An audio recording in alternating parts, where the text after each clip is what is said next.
इयत्ता 12वी विषय मानसशास्त्र प्रकरण क्रमांक 3 व्यक्तिमत्व स्वाध्याय प्रश्न पहिला योग्य तो पर्याय निवडून खालील विधाने पुन्हा लिहा.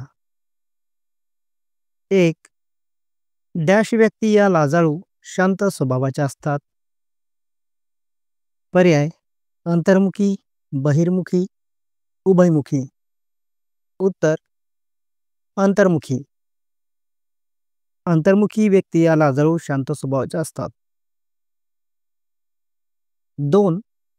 शाईच्या डागाची चाचणी डॅश या मानसशास्त्रज्ञाने विकसित केली. पर्याय मरे, रोरशा, मॉर्गन.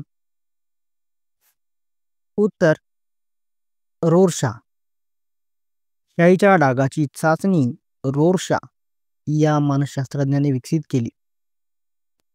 3. डॅश गुणविशेष व्यक्तीचे संपूर्ण जीवन व्यापून टाकतात. प्रधान, मध्यवर्ती, दुय्यम.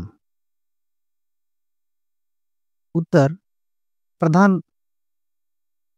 प्रधान गुणविशेष व्यक्तीचे संपूर्ण जीवन व्यापून टाकतात. प्रश्न दुसरा योग्य जोड्या लावा. गट अ गट ब. गट अ मध्ये आहे 1. स्ववृत्त शोधिका, 2. प्रक्षेपण तंत्र, 3. वर्तन विश्लेषण तंत्र. आणि गट ब मध्ये आहे अ. मुलाखत, ब. मिनेसोटा बहुवस्था व्यक्तिमत्व शोधिका, क. स्थिर गुणवैशिष्ट्य, ड. कथावस्तू आसंवेदन चाचणी. त्याचं उत्तर आहे 1. स्ववृत्त शोधिका, मिनेसोटा बहुअवस्था. व्यक्तिमत्व शोधिका. 2. प्रक्षेपण तंत्र, कथावस्तू आसंवेदन चाचणी. 3. वर्तन विश्लेषण तंत्र, मुलाखत. प्रश्न तिसरा खालील विधाने चूक की बरोबर ते सांगा.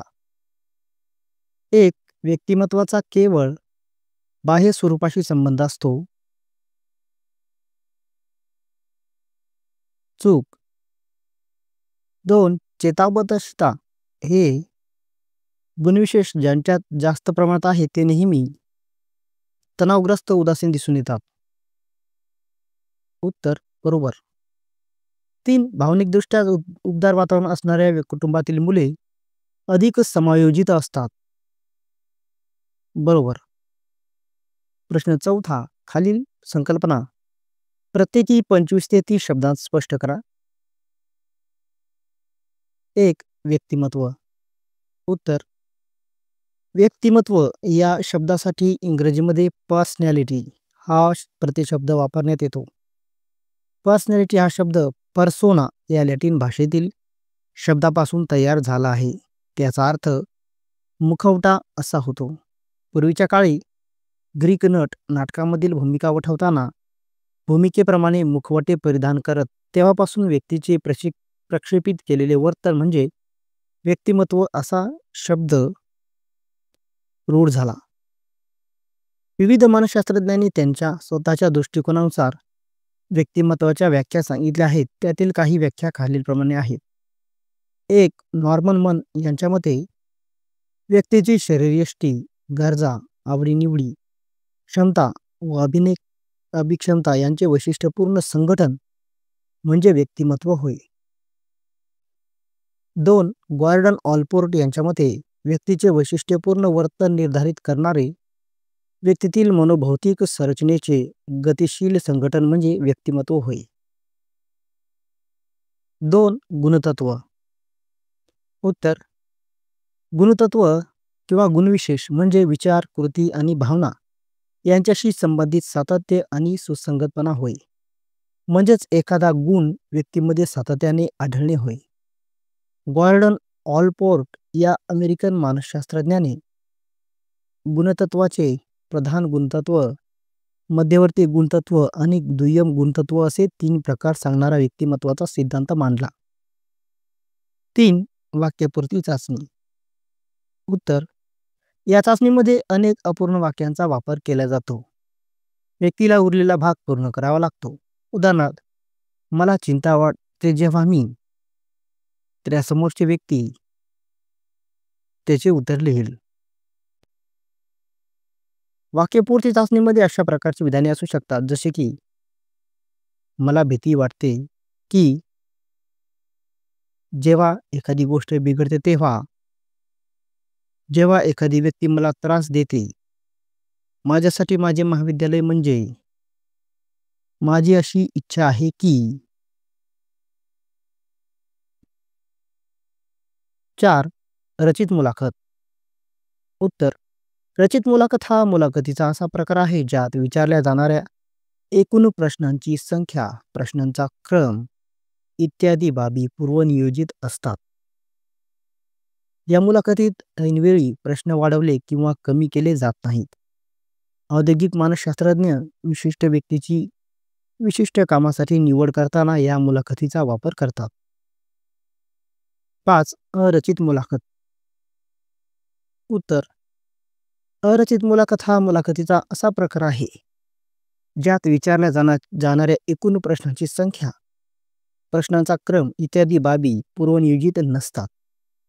या मुलाखतीत मुलाखतदात्याने दिलेल्या प्रतिक्रियांच्या आधारे ऐनवेळी प्रश्न वाढवले किंवा कमी केले जातात. चिकित्सा मानसशास्त्रज्ञ, सहमंत्रण मानसशास्त्रज्ञ, आरोग्य मानसशास्त्रज्ञ, क्रीडा मानसशास्त्रज्ञ यांच्या लाभार्थीच्या व्यक्तिमत्वाची सखोल माहिती मिळवण्यासाठी या मुलाखतीचा वापर करतात. प्रश्न 5 वा टिपा लिहा. 1. गॉर्डन ऑलपोर्ट यांचा व्यक्तिमत्वाचा सिद्धांत.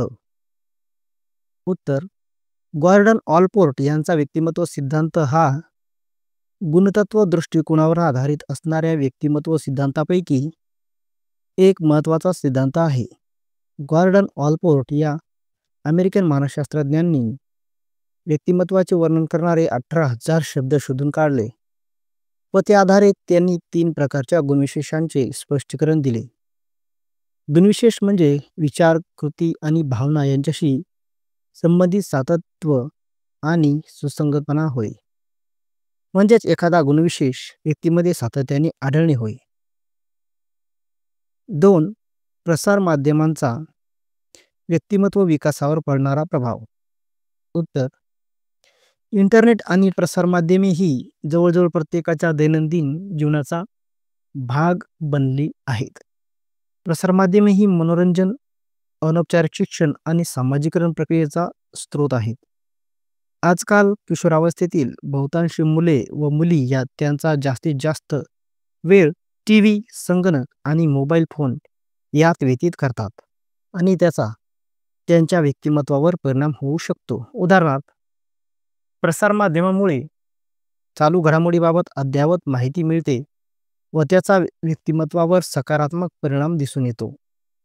परंतु प्रसारमाध्यमाच्या अतिवापराचे व्यसन जडल्यास वास्तव जगापासून संबंध तुटणे, स्वयंकेंद्री प्रवृत्ती विकसित होणे, झोप अपुरी होणे, अभ्यासात मागे पडणे, असुरक्षिततेची भावना निर्माण होणे, समाजविघातक कृत्यांत वाढ होणे, एकटेपणा जाणवणे इत्यादी समस्या निर्माण होऊ शकतात व त्याचा व्यक्तिमत्वावर विपरीत परिणाम होऊ शकतो. प्रश्न 6. खालीलपैकी कोणत्याही 2 प्रश्नांची उत्तरे दिलेल्या मुद्द्यांच्या आधारे प्रत्येकी 100 ते 150 शब्दात लिहा. 1. व्यक्तिमत्व विषयक पंचघटक प्रारूप स्पष्ट करा. मुद्दे आहेत: अ. चिताबद्धता, ब. बहिर्मुखता, क. अनुभवाचा मुक्त स्वीकार, ड. सहमतीदर्शकता, ई. सत्सद्विवेक बुद्धी. उत्तर: प्रस्तावना. रॉबर्ट मॅकेर व पॉल कोस्टा यांचा व्यक्तिमत्व सिद्धांत हा गुणतत्व दृष्टिकोनावर आधारित असणाऱ्या व्यक्तिमत्व सिद्धांतापैकी एक महत्त्वाचा सिद्धांत आहे. रॉबर्ट मॅकेर व पॉल कोस्टा या अमेरिकन मानसशास्त्रज्ञांनी व्यक्तिमत्वविषयक पंचघटक प्रारूप मांडले. त्यांच्या मते व्यक्तिमत्वाचे गुणविशेष यांचे मूळ जैविक प्रक्रियांवर आधारित असून ते सांस्कृतिक घटक, सवयी, मूल्ये, कौशल्ये इत्यादी बाह्य घटकांनीही प्रभावित होतात. व्यक्तिमत्वातील 5 घटक पुढीलप्रमाणे आहेत. अ. चेतापचिता. चेतापचिता या गुणविशेषाचा चीड, चिंता, खिन्नता इत्यादी नकारात्मक भावना अनुभवण्याशी संबंध असतो. ज्या व्यक्तींमध्ये हा गुणविशेष जास्त प्रमाणात असतो अशा व्यक्ती नेहमी तणावग्रस्त, चिंतेत राहणाऱ्या, उदासीन, चिडखोर दिसून येतात. तर ज्या व्यक्तीमध्ये हा गुणविशेष कमी प्रमाणात आढळतो अशा व्यक्ती संयमी, स्थिर स्वभावाच्या, शांत, समाधानी दिसतात. ब. बहिर्मुखता. बहिर्मुखता या गुणविशेषचा व्यक्तीचे बाह्य जगातील विविध प्रक्रियांत रमणे या बाबीशी संबंध असतो. ज्या व्यक्तीमध्ये हा गुणविशेष जास्त प्रमाणात असतो अशा व्यक्ती बोलक्या स्वभावाच्या, उत्साही, धैर्यशील, समाजाभिमुख व आपल्या भूमिकेशी ठाम असणाऱ्या असतात. त्याउलट हा गुणविशेष कमी प्रमाणात असणाऱ्या व्यक्ती शांत, एकलकोंड्या, भिडस्त स्वभावाच्या आढळतात. क. अनुभवांचा मुक्त स्वीकार. अनुभवांचा मुक्त स्वीकार या गुणविशेषाचा कलात्मक सौंदर्य, भावना, साहस, सर्जनशीलता, कल्पनाशक्ती, अनुभवांतील नाविन्य इत्यादी बाबींशी संबंध असतो. ज्या व्यक्तीमध्ये हा गुणविशेष जास्त प्रमाणात असतो अशा व्यक्ती सर्जनशील व मुक्त विचारांच्या दिसून येतात. हा गुणविशेष कमी प्रमाणात असणारे व्यक्ती कमी सर्जनशील असतात व त्यावेळी कलावांबाबत संवेदनक्षम दिसून येतात. ड. सहमती दर्शता. सहमती दर्शता या गुणविशेषाचा इतरांशी मिळून मिसळून राहण्याशी आणि सामाजिक मेळ इत्यादी बाबींशी संबंध असतो. ज्या व्यक्तीमध्ये हा गुणविशेष जास्त प्रमाणात असतो अशा व्यक्ती प्रेमळ, इतरांची काळजी करणारे, सहकार्य करणारे दिसून येतात. ज्या व्यक्तीमध्ये हा गुणविशेष कमी प्रमाणात आढळतो अशा व्यक्ती भांडखोर, असहकार्य करणाऱ्या, इतरांचा द्वेष करणाऱ्या दिसून येतात. ई. सत्सद्विवेक बुद्धी. सत्सद्विवेक बुद्धी या गुणविशेषाचा स्वनियंत्रण या घटकाशी संबंध असतो. स्वतःच्या आवेगांवर नियंत्रण ठेवण्याची व त्यांना दिशा देण्याशी सत्सद्विवेक बुद्धीचा संबंध असतो. ज्या व्यक्तीमध्ये हे गुणविशेष जास्त प्रमाणात आहेत अशा व्यक्ती सुसंघटित, जबाबदार, नियोजनबद्ध, पूर्ण कष्टाळू व शिस्तप्रिय असतात. ज्या व्यक्तीमध्ये हा गुणविशेष कमी प्रमाणात असतो अशा व्यक्ती निष्काळजी व बेजबाबदार दिसून येतात. 2. व्यक्तिमत्वावर परिणाम करणारे घटक स्पष्ट करा. मुद्दे. अ. कुटुंब. ब. शाळा. क. समवयस्क गट. ड. संस्कृती. उत्तर. व्यक्तीचे व्यक्तिमत्व हे परस्परावलंबी अशा अनेक घटकांनी प्रभावित होत असते. व्यक्तीच्या व्यक्तिमत्वावर प्रभाव पाडणारे काही घटक पुढीलप्रमाणे आहेत. अ. कुटुंब. कुटुंब हा व्यक्तिमत्वावर परिणाम करणारा सर्वात महत्त्वाचा घटक आहे. कुटुंबाचा प्रकार, कुटुंबाची आर्थिक व सामाजिक स्थिती, कुटुंबातील भावनिक, शैक्षणिक आणि सांस्कृतिक वातावरण, कौटुंबिक वातावरण, कुटुंबातील सदस्यांच्या आंतरक्रिया, बालसंगोपनाच्या विविध पद्धती इत्यादी कुटुंबाशी संबंधित घटकांचा व्यक्तिमत्वावर ठळकपणे प्रभाव पडतो. उदाहरणार्थ, ज्या कुटुंबात भावनिक उदारपणा असतो अशा कुटुंबात पालकांचे त्यांच्या पाल्यांशी जिव्हाळ्याचे संबंध असतात. पालकांनी दर्शवलेल्या प्रेमामुळे व आदरामुळे पाल्यांचा आत्मविश्वास आणि स्वाआदर वाढीस लागतो व त्याचा पाल्यांच्या व्यक्तिमत्वावर सकारात्मक परिणाम होतो. याउलट पालकांनी पाल्याची अति काळजी केल्यास किंवा त्यांना नाकारल्यास किंवा त्यांच्याकडे दुर्लक्ष केल्यास पाल्यांचा आत्मविश्वास आणि स्वाआदर ढासळतो व त्याचा पाल्यांच्या व्यक्तिमत्वावर नकारात्मक परिणाम होतो. ब. शाळा. विद्यार्थ्याच्या व्यक्तिमत्व विकासात शाळेची भूमिका महत्त्वपूर्ण असते. अध्ययन, अध्यापन पद्धती, शैक्षणिक कृती आणि सहशालेय उपक्रम, शाळेने उपलब्ध करून दिलेल्या सुविधा, शिक्षकांचा विद्यार्थ्यांशी असलेला संवाद, शाळेतील शिस्त व शाळेची धोरणे इत्यादी शाळेशी संबंधित घटकांचा विद्यार्थ्याच्या व्यक्तिमत्वावर परिणाम होतो. उदाहरणार्थ, सृजनशील, उच्च शिक्षित, अनुभवी, सुसंस्कृत शिक्षक विद्यार्थ्यासाठी आदर्श ठरतो. असे शिक्षक विद्यार्थ्यांतील सुप्त गुणांच्या विकासास जास्तीत जास्त संधी पुरवतात. परिणामी विद्यार्थ्यांना त्यांचे व्यक्तिमत्व सुयोग्य पद्धतीने घडवण्यात मदत होते. समवयस्क गट. समवयस्क गट हा सामाजिक जीवनातील व्यापक घटक आहे. पूर्व बाल्यावस्थेपासून ते वृद्धावस्थेपर्यंत दैनंदिन जीवनात समवयस्क आपल्याबरोबर असतात. वर्गातील मैत्रिणी, कामाच्या ठिकाणचे सहकारी, क्रीडा मंडळातील सदस्य इत्यादींचा समवयस्क गटात समावेश होतो. समवयस्क गटाचा व्यक्तिमत्वावर सकारात्मक तसेच नकारात्मक परिणाम होऊ शकतो. उदाहरणार्थ, नियमित अभ्यास करणे, स्वतःबद्दल व विरुद्धलिंगी व्यक्तीबद्दल योग्य अभिवृत्ती विकसित करणे इत्यादी चांगल्या सवयींचा सुसंगतीमुळे विकास होऊ शकतो. तसेच अभ्यासाच्या तासिका बुडवणे, व्यसनाधीन होणे, गुंडगिरी करणे, आक्रमक वर्तन दर्शवणे इत्यादी वाईट सवयींचा कुसंगतीमुळे विकास होऊ शकतो. संस्कृती. सांस्कृतिक घटकही व्यक्तिमत्व विकासात महत्त्वपूर्ण भूमिका बजावतात. प्रत्येक संस्कृतीची स्वतःची मूल्य, श्रद्धा, मापदंड असतात व त्यांचा व्यक्तींच्या विचारांवर, भावनांवर आणि वर्तनावर प्रभाव पडतो. उदाहरणार्थ, नेतृत्व गुण, श्रवण कौशल्य, व्यावसायिक कौशल्य, सहकार्याची प्रवृत्ती इत्यादी घटकांत संस्कृतीनुसार तफावत आढळते व त्यामुळे भिन्न सांस्कृतिक पार्श्वभूमी असणाऱ्या व्यक्तींच्या व्यक्तिमत्वात भिन्नता आढळू शकते. 3. व्यक्तिमत्वमापनाच्या विविध पद्धती स्पष्ट करा. मुद्दे: अ. वर्तन विश्लेषण, ब. स्ववृत्त तंत्र, क. प्रक्षेपण तंत्र. उत्तर: अ. वर्तन विश्लेषण. मुलाखत, निरीक्षण यांसारख्या तंत्रांचा समावेश वर्तन विश्लेषणामध्ये केला जातो. या वर्तन विश्लेषण पद्धती पुढीलप्रमाणे आहेत. अ. मुलाखत. व्यक्तिमत्व मापनामधील मुलाखत ही सर्वसामान्य पद्धत आहे. मुलाखतीद्वारे मुलाखतकर्ता मुलाखतदात्याला प्रश्न विचारून व्यक्तिमत्वाविषयी माहिती मिळवण्याचा प्रयत्न करतात. मुलाखतदात्याने उत्तरे देण्यासाठी घेतलेला वेळ, चेहऱ्यावरील हावभाव, शारीरिक हालचाली इत्यादी बाबीही व्यक्तिमत्वाविषयी माहिती मिळवताना लक्षात घेतल्या जातात. मुलाखतीचे पुढील 2 मुख्य प्रकार पडतात. 1. रचित मुलाखत. रचित मुलाखत हा मुलाखतीचा असा प्रकार आहे ज्यात विचारल्या जाणाऱ्या एकूण प्रश्नांची संख्या, प्रश्नांचा क्रम इत्यादी बाबी पूर्वनियोजित असतात. या मुलाखतीत ऐनवेळी प्रश्न वाढवले किंवा कमी केले जात नाहीत. औद्योगिक मानसशास्त्रज्ञ विशिष्ट व्यक्तीची विशिष्ट कामासाठी निवड करताना या मुलाखतीचा वापर करतात. 2. अरचित मुलाखत.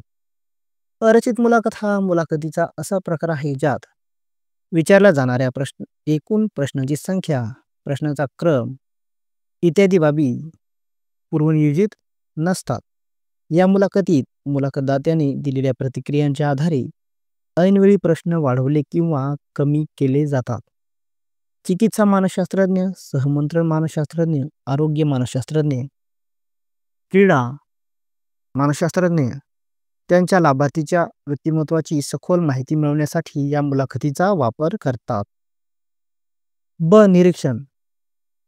विविध परिस्थितीमध्ये व्यक्तीचे निरीक्षण करणे ही व्यक्तिमत्व मापनातील एक महत्त्वाची पद्धत आहे.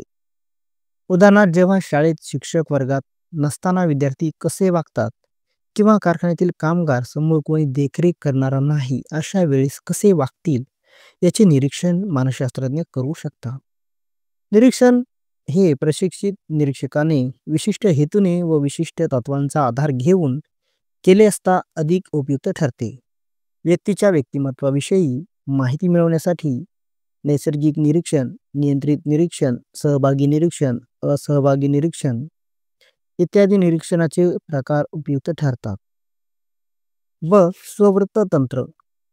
स्ववृत्त शोधिकेद्वारे व्यक्ती स्ववृत्त शोधिकेतील प्रश्न, विधाने यांना स्वतः प्रतिक्रिया देऊन स्वतःविषयी माहिती पुरवते. मिनेसोटा बहुअवस्था व्यक्तिमत्व शोधिका, कॅटेल यांची 16 व्यक्तिमत्व शोधिका, मेयर ब्रिज-टाप इंडिकेटर, हायस्कूल व्यक्तिमत्व शोधिका इत्यादी स्ववृत्त शोधिकांची उदाहरणे आहेत. क. प्रक्षेपण तंत्र. प्रक्षेपण तंत्र मनोविश्लेषणवादाच्या अभ्यासातून उदयास आले आहे. अबोध पातळीवर दमित केलेल्या भावना, इच्छा आणि संघर्ष यांचा शोध घेण्यासाठी प्रक्षेपण तंत्र उपयुक्त ठरते. प्रक्षेपण तंत्रामध्ये व्यक्ती संदिग्ध व अरचित साहित्याला मुक्तपणे प्रतिसाद देत असते. प्रतिक्रिया देताना व्यक्ती स्वतःच्या व्यक्तिमत्वाशी संबंधित वैयक्तिक संघर्ष, प्रेरणा, समस्या सोडवण्याच्या पद्धती व इतर अनेक बाबी संदिग्ध व अरचित साहित्यावर प्रक्षेपित करते.